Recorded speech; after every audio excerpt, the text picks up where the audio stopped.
floating through time and space, this elusive superhuman capability to control your body with your mind, tapping into this internal awareness in a very slow motion style that is so hard for the human being to do. This is this ultimate quest, and a lot of it is that press up into an inversion, and the pinnacle being that pressing up into a handstand, and also coming down, so the negative aspect of that, and landing into an arm balance.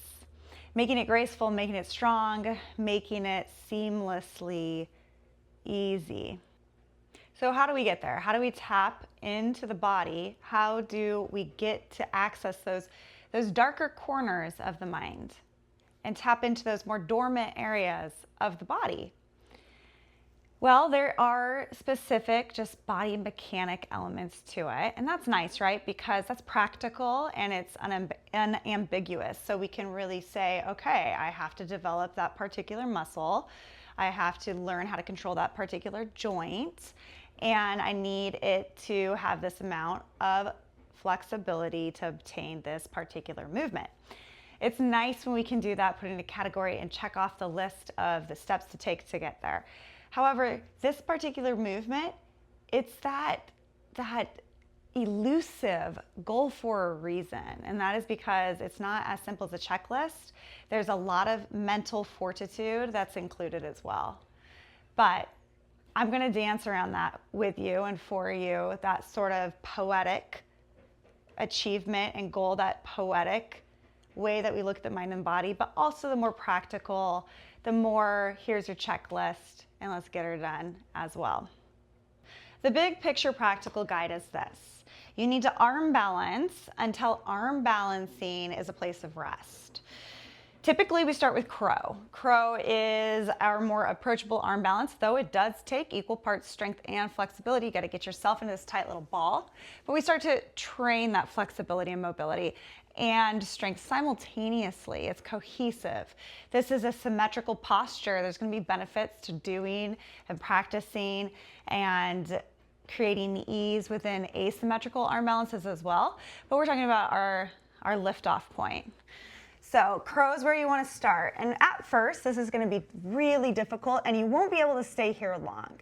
And you won't be able to talk your way through it, and it might feel really uncomfortable. So at first, you're going to be working on that foundation and the scaffolding, the blueprint of the position itself. And every time you do it, it's going to become easier and easier and easier. That's the simplest formula that there is out there. The more consistently and repetitively that you do anything, it will inevitably become easier. Your body will, over time, adapt to handle the task you're throwing at it. That's why instant gratification is a facade. You just hit the mat and expect to be able to do something. You haven't trained your body. You haven't been consistent. You haven't been repetitive. The formula is broken. So you start with that crow. It's a great starting place, and you do it until it becomes a place of rest. You do it till you can stay a while. You do it until you don't have to go through the checklist in your mind anymore. You do it until you can breathe easily, until you're not cringing and aching to exit. You arm balance until it becomes a place of rest. Now, just the way that we look at our inversions, it's really simple when you get down to it, how to begin. You set the foundation. Your foundation is your base of support. The base of support are the things that connect with the ground below you. It's as simple as that. Now, just like anything, like a chair, like a table, like anything that's going to hold something on top of the base of support, the things that connect with the ground below you, you need that base of support to be able to manage, hold, and maintain whatever is stacked upon it.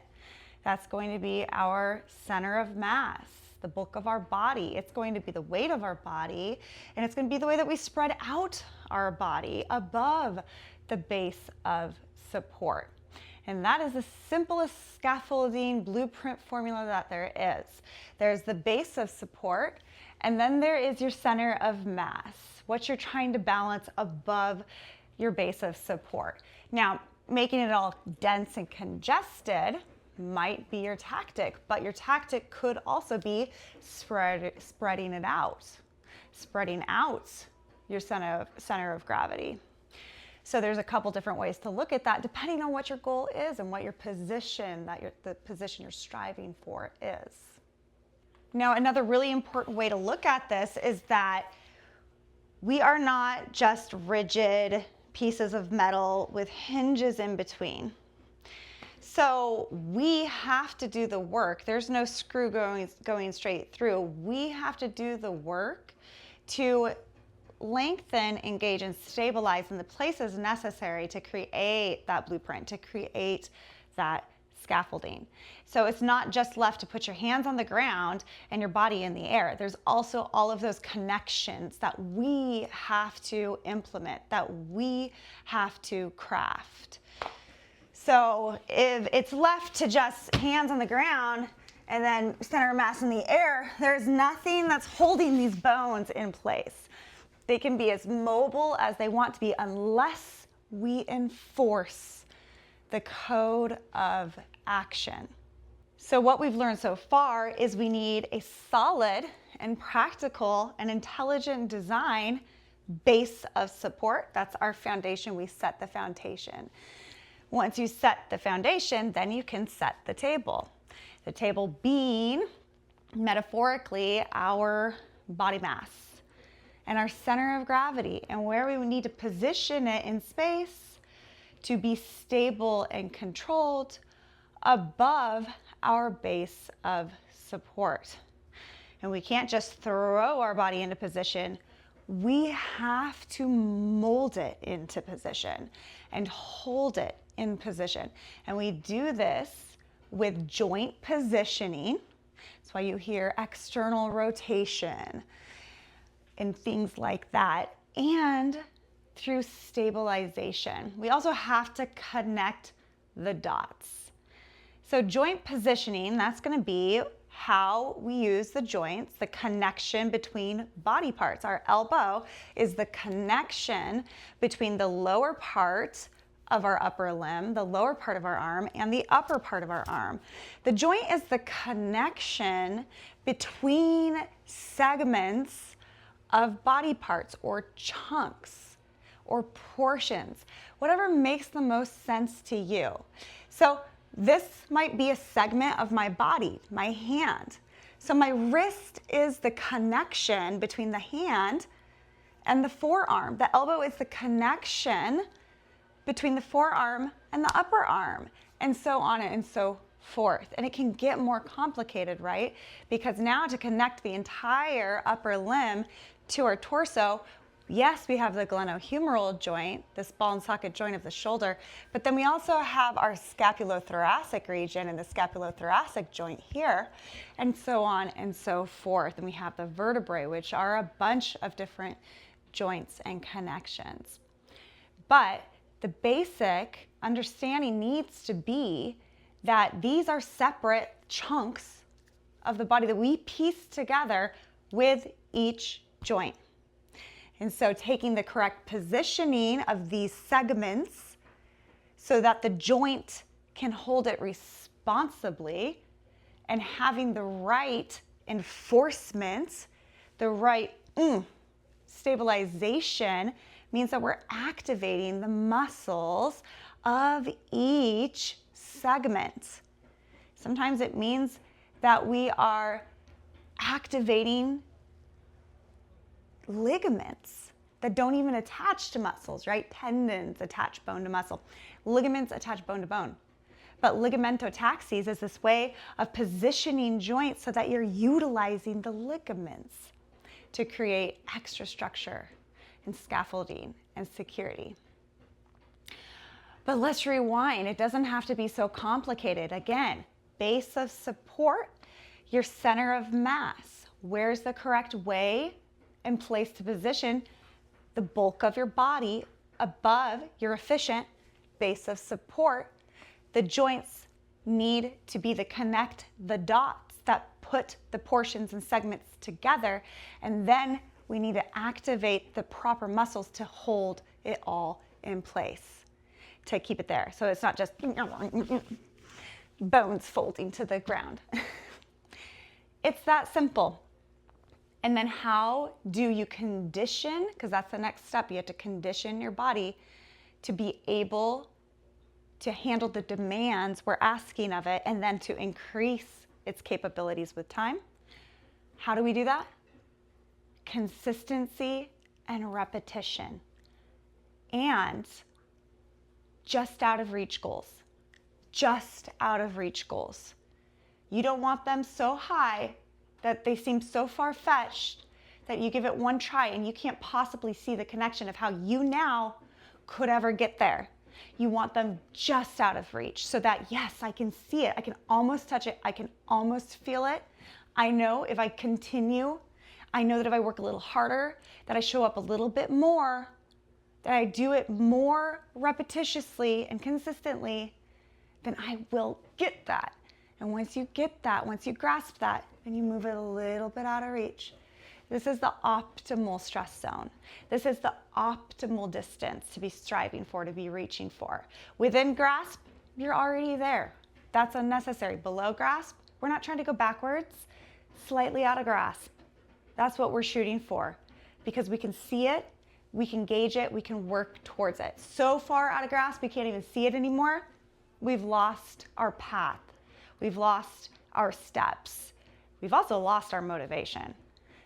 So, base of support, center of mass, bulk of the body, how we connect it all together, and just slightly out of grasp goal that we work towards through consistency and repetition. That's how we reach these seemingly superhuman goals. Now, we also need to talk about really briefly the dynamic interplay of opposing forces, which might just sound like a poetic string of words, but it literally is balance.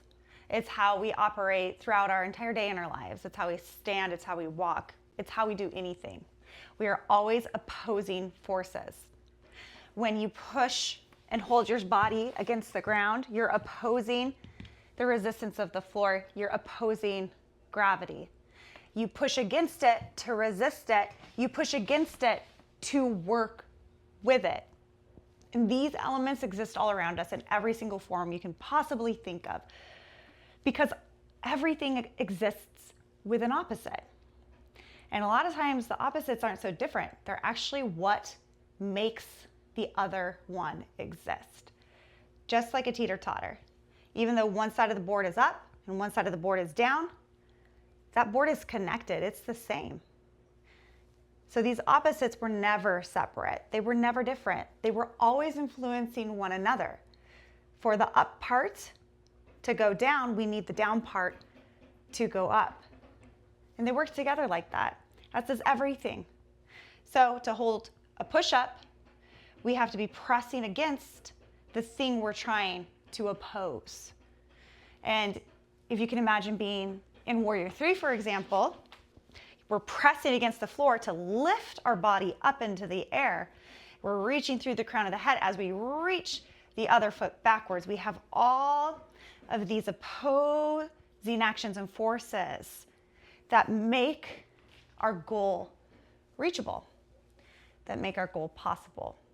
So understanding this dynamic interplay of opposing forces and opposing parts working together to complete a task will help you to achieve any and all goals. It's this beautiful working together of opposites that takes us to new heights. So we arm balance until arm balancing is no longer a challenge and it's a place of rest, right? That's our within reach goal. We have to understand the base of support and the center of gravity. This is going to help you with your balancing aspects. We have to understand positioning of joints, why that's important, why we need to be able to stabilize and hold them in those positions. understanding the body of mass, center of mass, and where to position the body over the base of support, that's going to change you from doing this little thing where we put the head down and the butt up and things just kind of hang out and the elbows start to splay. Nope, we're going to have a good base of support. We're going to position our joints correctly and we're going to support them and stabilize them. And then we're going to think about working with gravity, the interplay of opposing forces by moving forward. And this is a much easier thing to balance over our base of support versus this. Not to mention, we put our head and neck at risk. Step 1, crow. How does crow become easier? You hold it longer. You hold it better. You take more breaths. Eventually, something that is so incredibly challenging becomes a place of rest. And that's when you continue. That's a place of rest. Let's up the ante. Let's move that goal a little further out of reach. Let's try more challenging arm balances. Let's move into more asymmetrical arm balances. Let's make that center of mass a more challenging thing to balance above our base of support. There's so many arm balances. EPK2, twists, twisted arm balances, hooks, lots of locks. So many arm balances, ones that challenge our hip mobility, our ability to lift one leg into the sky. You have your work cut out for you just approaching different arm balances until they are no longer out of reach, until they are a place of rest. That's step 1. Here's step 2. You hop forward from your downward facing dog, little short end, buoyancy for landing and launching. You hop forward until your hop forward becomes a float.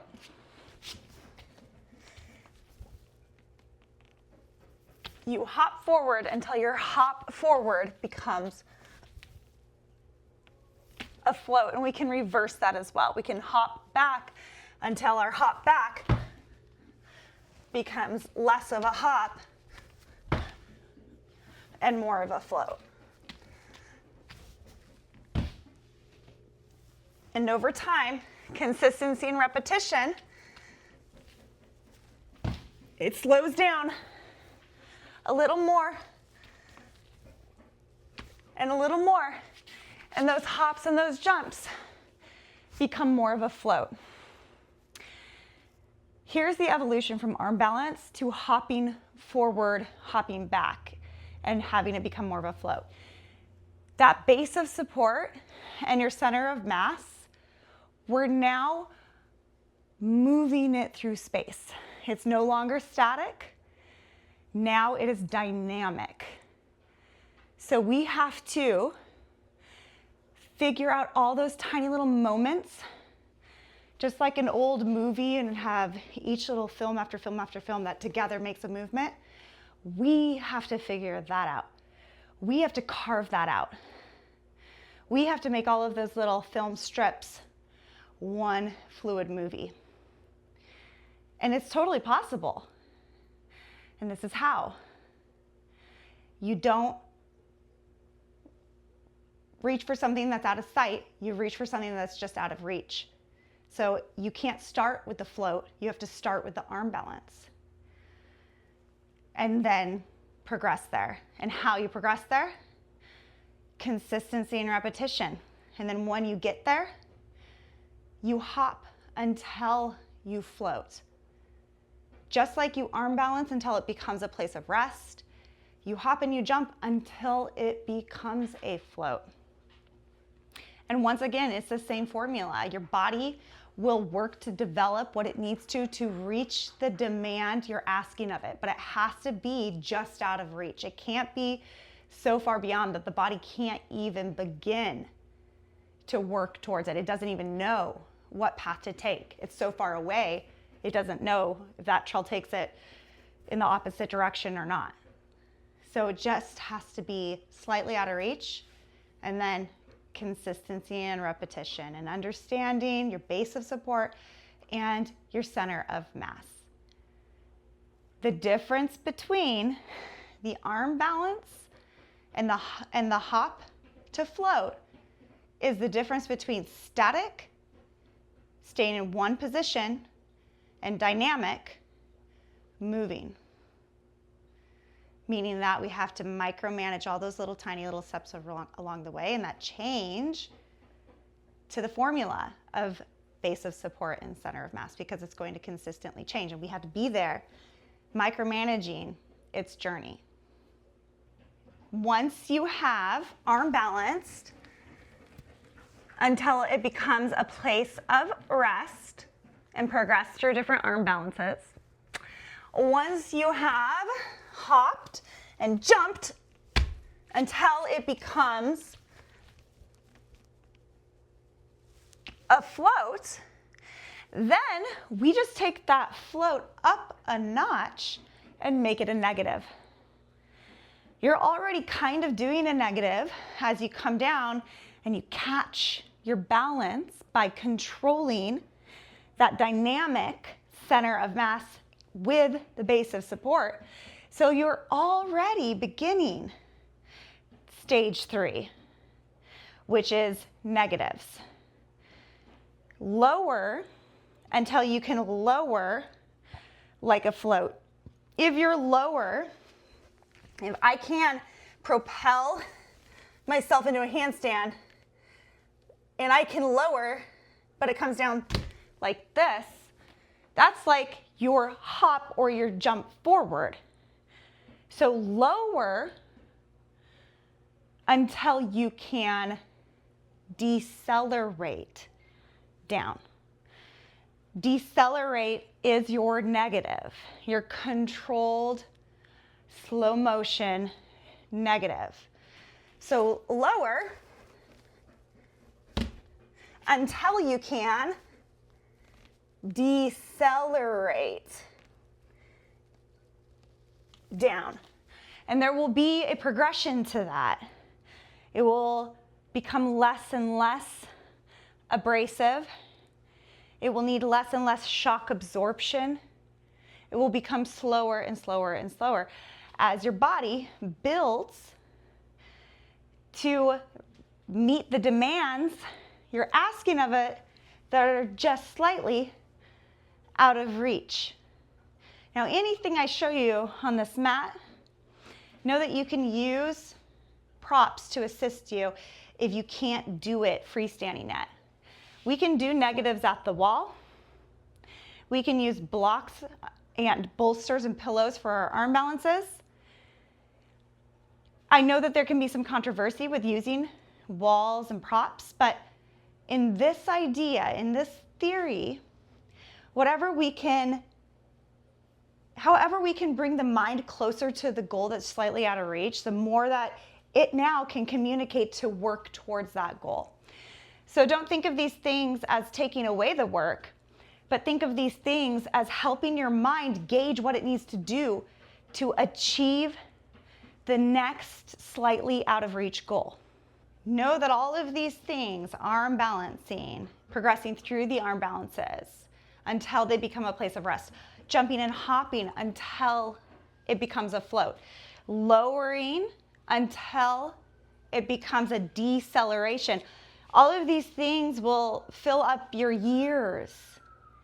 They will fill up your years, but it's fun. It's a fun journey. And as you stay committed to that slightly out of reach goal and you show up consistently and you do these things repetitively, you'll see the changes happening relatively quickly, considering what we're asking of it, right? That, remember at the beginning, that superhuman, seemingly easy way of doing these incredibly difficult things that you can barely comprehend. So in the grand scheme of things, all of these progressions are pretty incredible in the pace that we're doing them. Plus the toolbox that we're filling up is full. It is full. There are so many arm balances. There are so many ways to float forward. There are so many decelerations. Every single arm balance that you do, you can decelerate down into. For example, So there's no lack of work to do here. We're simplifying the process so you see the big picture, the big umbrella picture, and it's less unobtainable with this overall goal and a simple process, really, because time is a thief, and it might seem like, oh, I don't want to put years into this, I don't want to put months into this, but time is a thief. And soon enough, those years went by anyways. Those years are gonna fly by anyways. Just add these in. And before you know it, you look back and you're like, I did that, and I can do this. And the final piece of this particular puzzle is that what comes down can go up. And that is the pinnacle. This is the summit, because it's the ultimate display of that interplay of opposing forces. It's the ultimate rebel. The ultimate rebel is resisting gravity. The thing that holds us, grounds us, keeps us connected to Earth. Our ultimate rebel is resisting gravity. We do it in all sorts of ways as human beings. Skydiving, acrobatics, flying off bars, mountain bikes, dirt bikes, spitting in the air. We have so many ways to resist gravity. Windsurfers. And this is one of them. Pressing up is on that list. It's our ultimate defiance. It's our inner rebel. It's that quest as a human being of just what can I do inside this body, inside this mind. You told me I couldn't. You told me this is the way it works. This is gravity. This is my feet on the ground. I defy that. So don't expect to do it all at once. It's a beautiful dance, like I said at the start. It's poetic and it's very structural body mechanics. And if it were just as simple as do it this many reps of this many days of the week, then everybody in the world would be pressing up, no problem.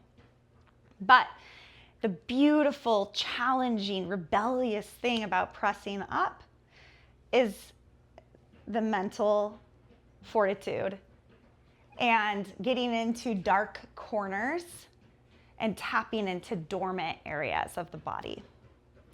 But I will tell you this, that if you continue and you do the process that we just went through and you show up consistently and you repeat over and over and over again, and you keep reaching for the next thing that's just slightly out of grasp, that you will get there. So begin today. Time is a thief. Tomorrow will fly by. So will all the next days. We can't stop it. But this is one of those things, I think, that we can actually use to our benefit with time. Time just flies and flies and takes and all this stuff. Here's one way to make a positive out of time flying by. We don't want time to fly by, but it's gonna. So this is something that we can do, just like going to school. You know that being a doctor is going to take at least 8 years of education and then a residency. Oh, it's too much. It'll take too long. And then 8 years went by and you're like, shoot, if I had started back then. That's just an example. There's so many different scenarios like this, and this is one. You begin today. Time is a thief. Keep showing up. Keep showing up consistently. Repeat. Keep reaching for things just slightly out of grasp. We can't stop time from going by, but we can have some fun with it. We can be rebels. Arm balance until it's a place of rest.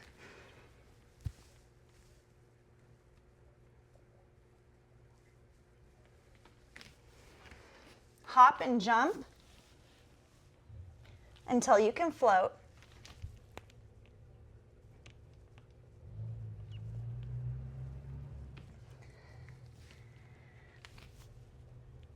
Lower until you can decelerate.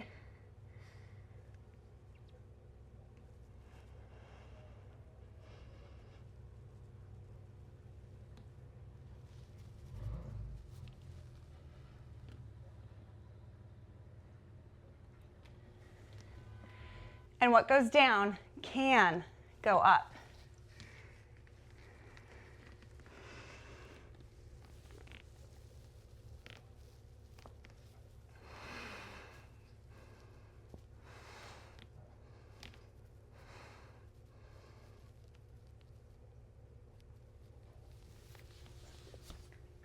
Defy gravity. Defy time. Be a rebel.